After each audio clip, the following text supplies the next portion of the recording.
Kimberly Potter, 26-year veteran who could not tell a taser from a Glock, a taser from a firearm, who could not tell a taser from a firearm. Who believes that? Who could not, for 26 years on the force, was out there training police officers, yelling taser, taser, taser, could not tell the difference in weight, color, temperament between her taser and her gun, took the life of that baby, that 20-year-old Daunte Wright. She resigned so she can keep her pension, and today she has been charged with second-degree manslaughter in the killing of Daunte Wright. Minnesota Bureau of Criminal Apprehension, they announced that this morning at 11:30 a.m. approximately. Charges will be filed, all charges, later on today, might have happened already. The charge, that second-degree manslaughter, carries a penalty maximum of 10 years in prison, and if convicted, she will lose her pension. Speaking of pensions, Carrie Horn. Smith, I'm not sure when we talked about that on these airwaves. What do you remember the date? What was it? Come on. June 4th, 2020. June 4th, 2020 on these airwaves. A caller called up to say, Karen, do you know about this police officer in Buffalo? And this was on the heels of Buffalo. Remember Buffalo, the elderly man got knocked to the ground in Buffalo. And Buffalo has some sketchy history as well with police force, and the force part I'm talking about right now. So there was a police officer who was witnessing one of her compadres choking someone to death and stopped him, which is what we wanted the other three officers who were with Derek Chauvin to say, hey, man, get up off his neck, because that's what a human being would do. Well, Carrie Horn, police officer Carrie Horn, Buffalo police officer, saw her partner doing that and did exactly what I think we should expect of a law enforcement, somebody who is sworn to serve and protect the people. She told her partner, who was choking a handcuffed suspect, to stop. She stepped in. Yeah. And she got fired. Yeah. She got fired. She lost her job. And it has taken 15 years. She sued. They tried to make her look crazy. It was a horrific story. I talked about it June 2020 on these airwaves. She was fired in 2008, mere months away from her eligibility to receive her pension. So think about that for a second. This, I'm putting up air quotes around woman, Kim Porter, got to resign, which preserved her pension. Carrie Horn, months from being vested, they fired her because she had the audacity to challenge somebody who was killing a handcuffed suspect. It has taken 15 years, Don, 15 years. She sued, and today she will receive her pension after winning a lawsuit. Let's put some applause up for Carrie Horn. She fought the good fight. It's not enough, but 15 years means that you should never get weary. You should never stop fighting. You should never quit. But God, her life has been upended over these 15 years. And this doesn't make up for anything. It doesn't. I mean, I've been thinking about this with my brother a lot lately as we ruminate on these topics. You know, this racism, this bigotry destroys value. People lose real life opportunities and money and health over this. And to be clear, Officer Carriel did not do the wrong. She interrupted a white cop doing the wrong, and she was penalized as though she had done the wrong. That's the extent of this thing. She's penalized for calling out the wrong. And that's how it works. And that's how it works on your job. That's how it works in police forces, and you should know that. But I want to go back to the Daunte situation. I think you're very intentional about word use, which is one of the things I admire about you. And you said that she didn't know the difference between the gun and the taser. I think we need to challenge that wordplay from the beginning, because if there's one thing that we know police departments have in common, it is that they misrepresent what happened in these incidents from the outset. If you look at the Minnesota Police Department's report on what happened to George Floyd, they say there was an incident and the gentleman died on the way to the car.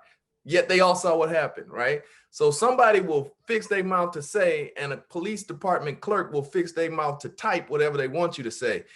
In other words, we need not accept and we need not speak of this officer as though she did not know the difference between the gun and the taser. We need not accept these fundamental premises that are the building blocks for the lies that they tell.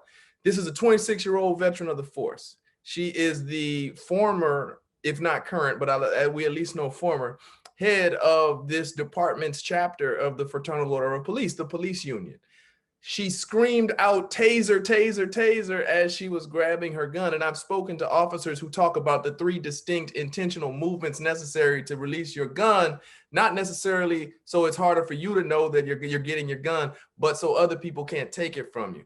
Plus the taser's on the other side of the gun. She screamed out taser because she knew there were body cameras, right? This is a deceptive act, an intentional murder from the beginning. She knew what she was doing. The fact that she's in FOP tells me that, so FOP is genuinely dastardly actors, right? Let's accept that. These are not police, these are police unions. FOP are bad guys, and they know how to get around accountability for abusing, killing Black people. She knew what she was doing. She knew it wasn't no damn taser, and she shot that boy and killed him. And it's a shame, and we shouldn't accept.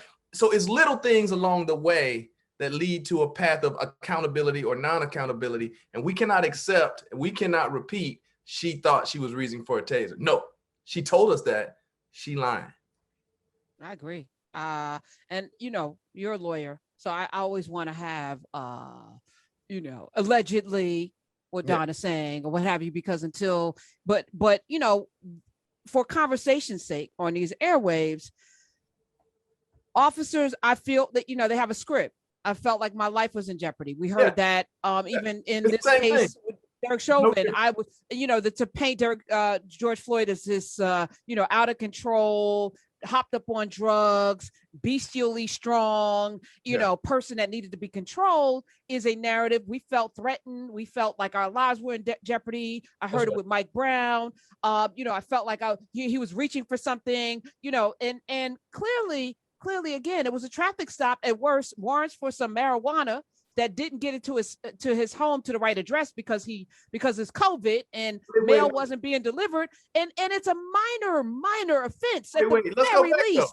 Let's go back though. It's not even a warrant for marijuana.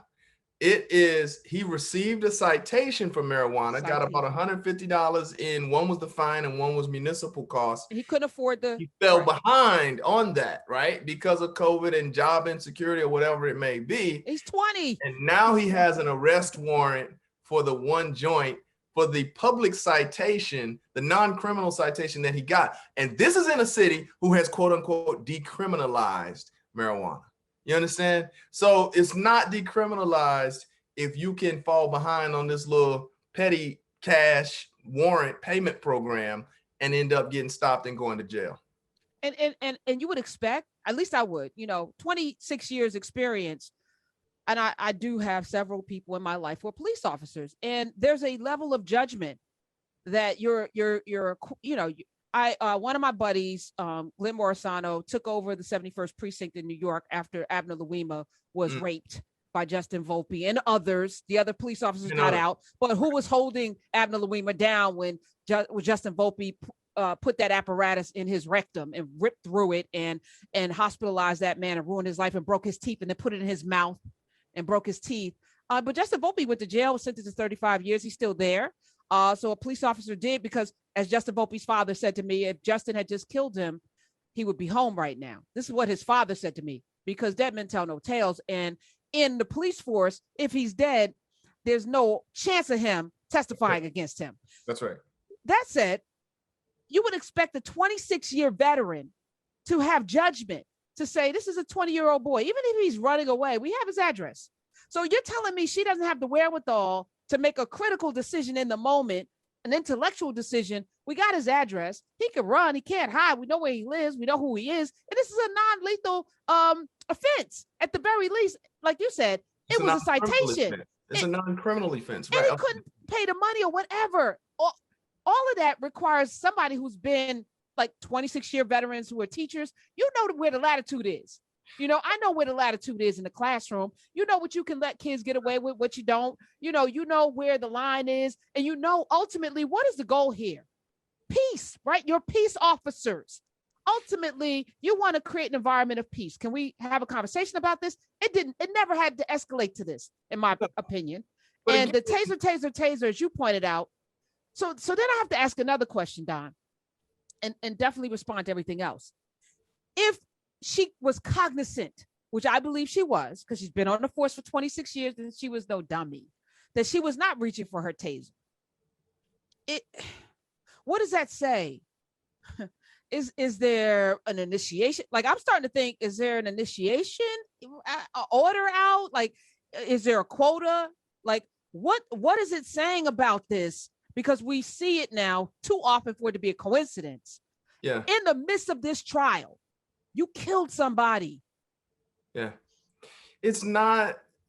So you said a lot. It's not that she made a it's yes, she has the capacity to make conscious decisions. Yes, she was conscious. Yes, she was not under duress. Yes, she did make a conscious and intellectual decision based upon her experience.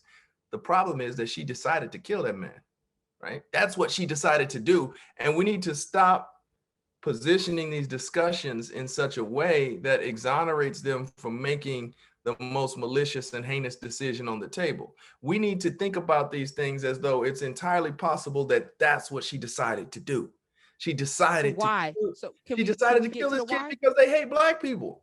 This is the nature. That's too. I think that's too simplistic. It's fundamental. I mean, it's reductionist, but we've seen it enough times that we need to stop eliminating that as a possibility. We've seen it enough times that it's no longer a coincidence. We've seen these patterns enough that we need to stop acting like it's just beyond the realm of possibility that some of these police intend to kill young Black men. I mean,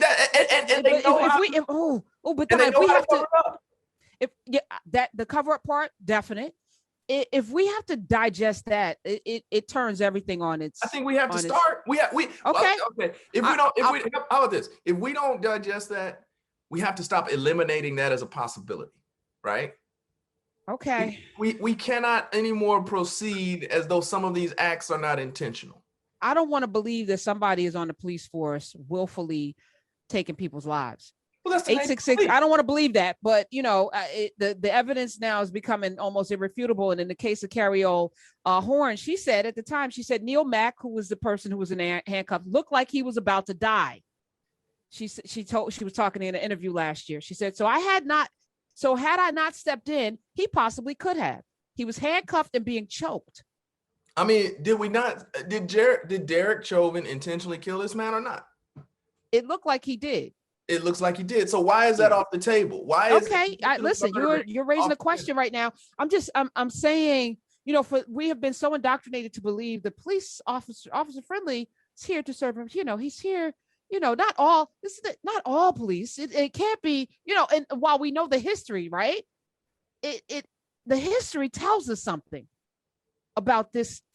This is systemic. It's not one, as somebody said on one of the shows today, it's not like one bad apple. If we're to think it's one bad apple and there's so many bad apples, then we have to start to look at the tree and the roots of the tree. And we have to say that the tree is bad because it can't produce all these bad apples if the tree is good. Yeah. So the system is the tree.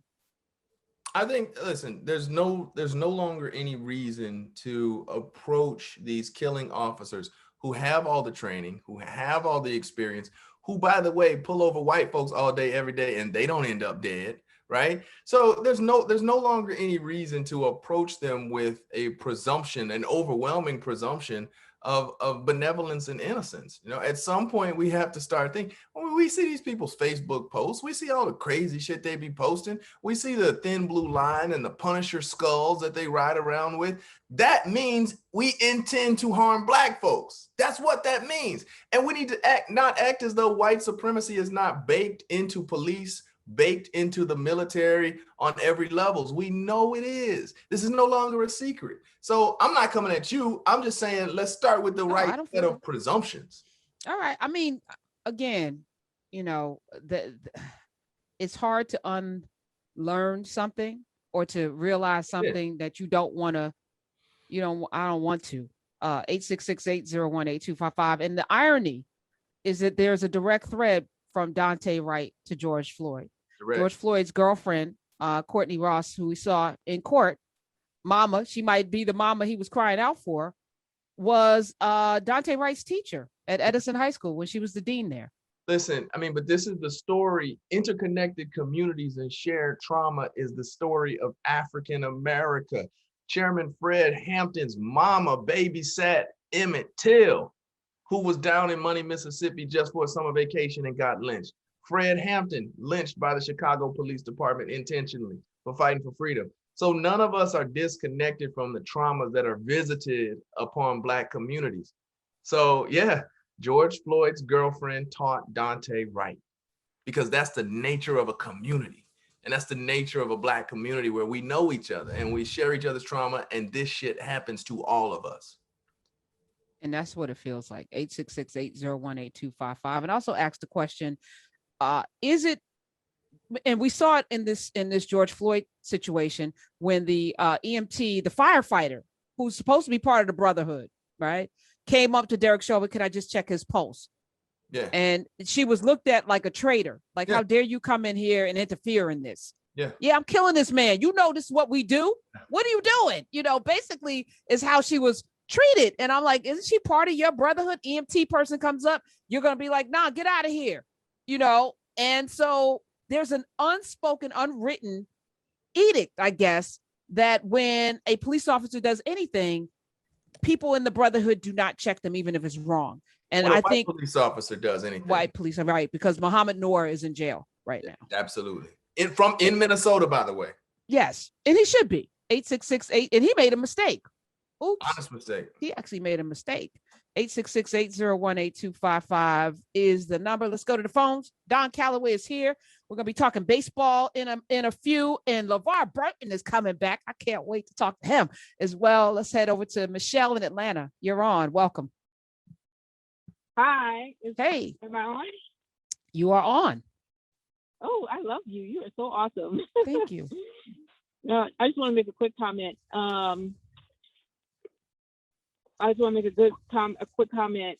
When you talk about the police officer and the Daunte Wright situation and the gun being in the right side, and that's the dominant hand, maybe they need to reconsider in the gun be on the left side, so it's not in the dominant hand, because we know muscle memory and in your reflex.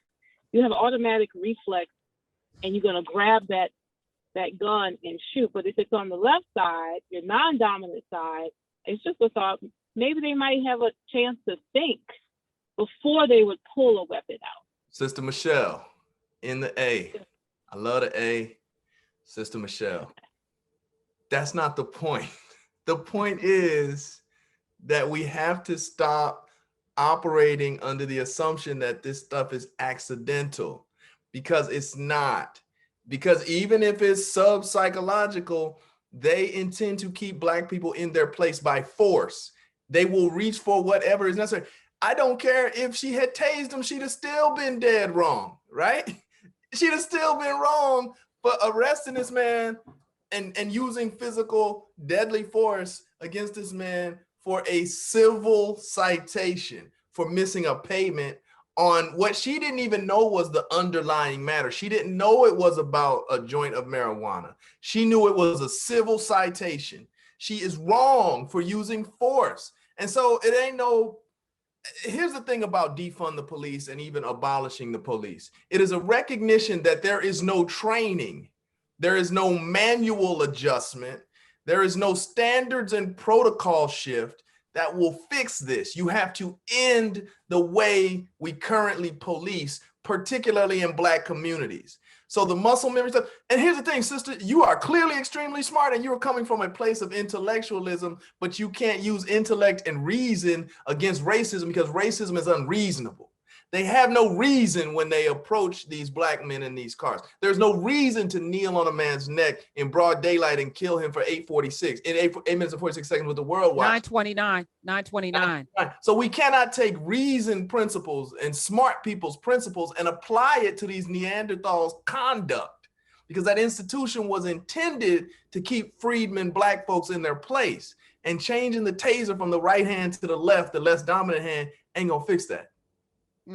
And I also think she's operating, Michelle, from a place of humanity, which is also absent in this case. So you, as human beings, you're like, well, maybe you, because we're trying to figure out how could she have done this differently? You're asking the wrong question.